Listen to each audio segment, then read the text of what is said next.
You know, you are not broke just because you spend too much. For millions of people right now, it genuinely feels like the system was never actually designed for them to win.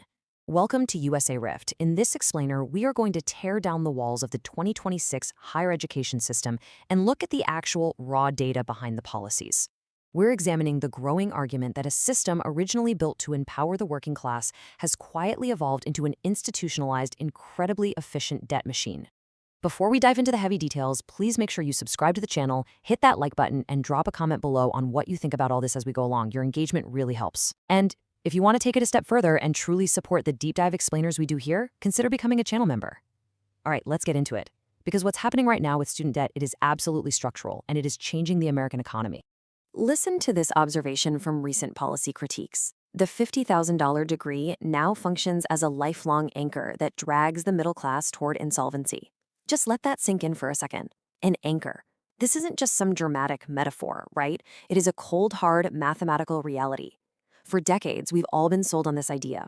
The promise that getting a degree means you'll land an average starting salary of, say, $64,000 to $68,000, and that will easily pay off the debt you took on to get there. But here's the catch. That average is wildly skewed by a small percentage of highly specialized tech, engineering, and finance roles.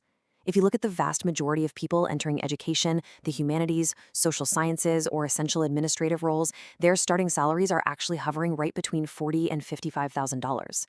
Critics are now arguing that the entire system operates less like a ladder to the middle class and more like a mechanism that extracts your future wages just to support constantly expanding administrative costs at these institutions.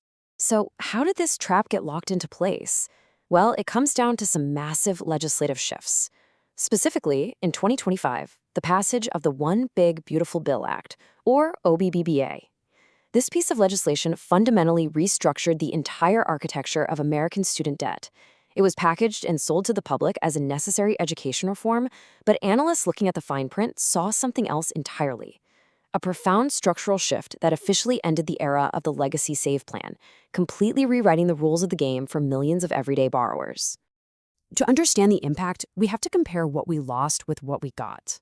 The legacy save plan, well, it offered a literal lifeline for people who were drowning. It offered forgiveness after 10 to 25 years, depending on your loan. But crucially, and this is the big one, it allowed for a $0 minimum payment if you were struggling the most, shielding those borrowers from the devastating effects of compounding interest. But OBBBA wiped that out.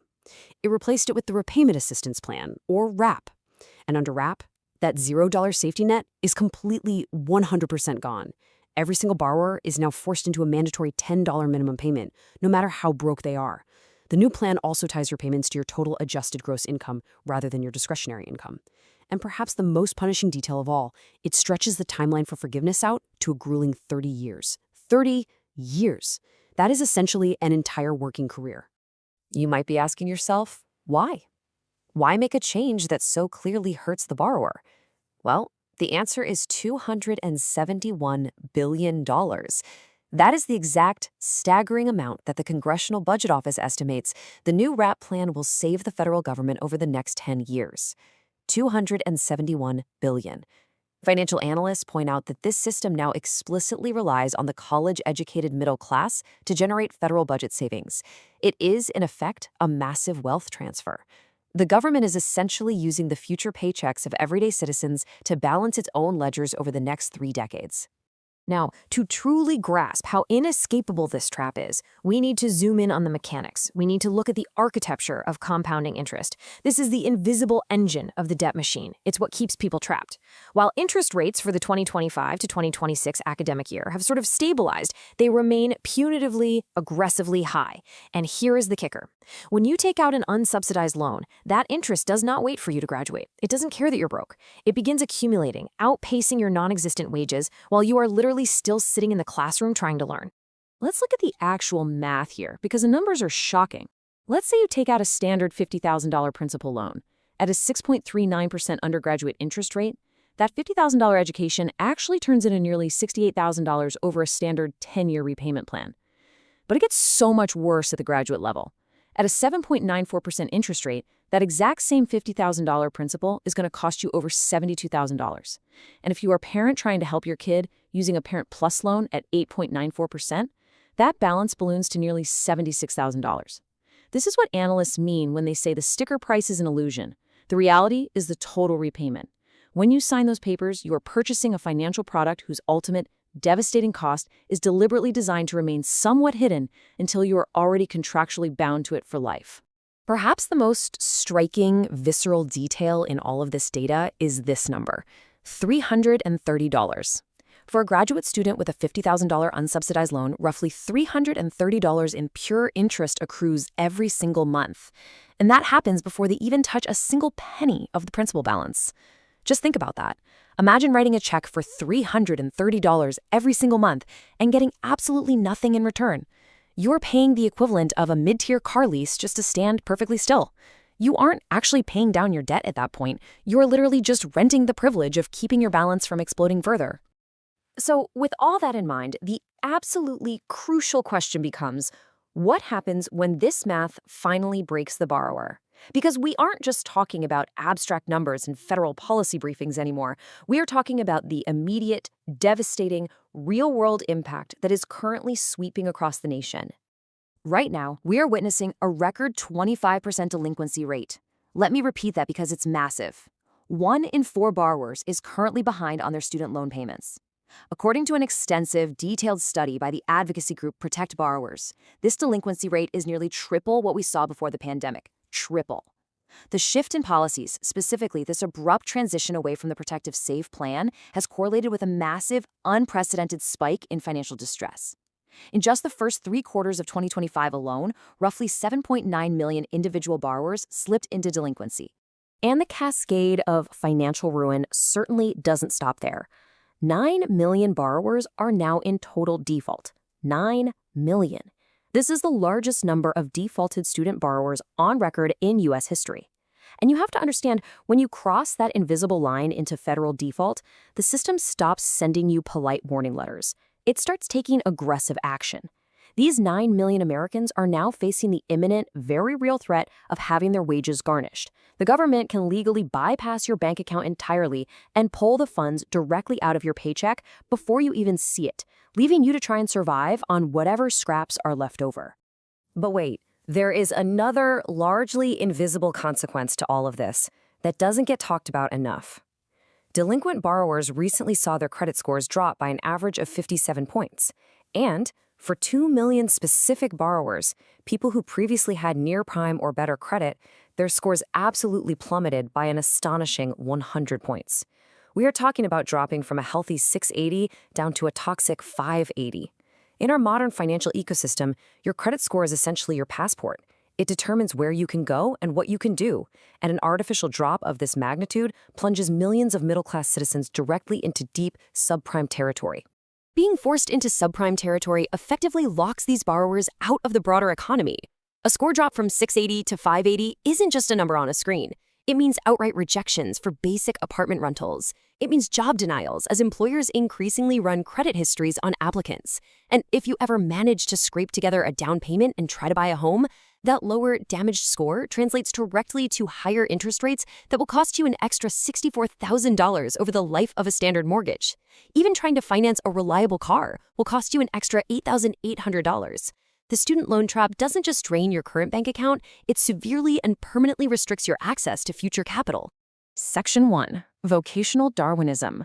The Do No Harm Purge.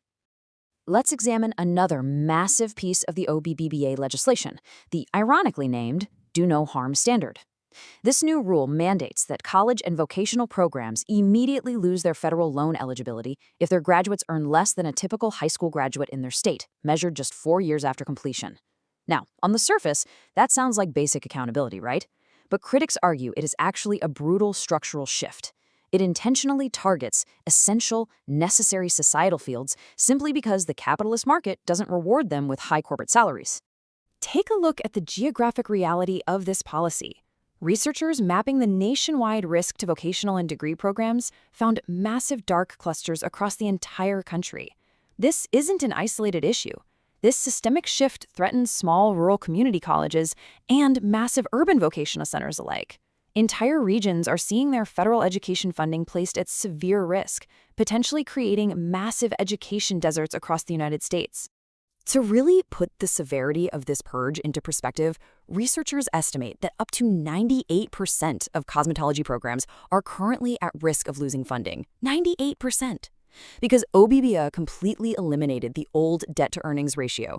This new standard completely ignores how cheap or expensive a program is. It only looks at the raw income of the graduate. For low-earning but absolutely essential fields, like early childhood education, cosmetology, and critical social work, this new standard presents a literal existential threat to their existence. A deep dive analysis by the Urban Institute emphasizes this exact problem. They point out that a program's survival now strictly, entirely depends on out-earning high school graduates. This effectively decouples the actual cost of the educational program from its inherent value to society. According to their report, this purely metric-driven approach is extremely dangerous because it risks completely ignoring our fundamental societal needs, prioritizing only fields that generate high taxable income. And we aren't just speculating about what might happen, we are already seeing the devastating real-world fallout. Recently, the Health and Style Institute abruptly closed all of its campuses, citing these exact regulatory changes. Similarly, the Beauty Artistry Academy shut down without any warning whatsoever. Literally hundreds of students arrived for class only to find padlocked doors. They lost thousands of dollars in tuition, they lost their transferable hours, but guess what? They are still entirely on the hook for the federal debt they took out to be there. Section 2, the delayed American dream. Looking at the long-term macroeconomic impact, recent 2026 research from Fidelity paints a remarkably stark picture of the American future. Almost a third of all borrowers right now, 32%, report that they are actively delaying purchasing a home specifically because of the crushing weight of their student debt. And when you isolate that data to look just at Gen Z, that number jumps to a staggering 37%. The absolute foundational milestone of middle-class stability, homeownership, is being systematically delayed and in many cases permanently denied to an entire generation. Why? Because that capital is being siphoned off and diverted back to federal loan servicers. And the financial bleeding doesn't just stop at housing. It extends all the way to the very end of a borrower's life. Data shows that workers over the age of 50 who are still carrying student debt have retirement balances that are 30% lower than their debt-free peers. For younger workers, the deficit is already sitting around 20%.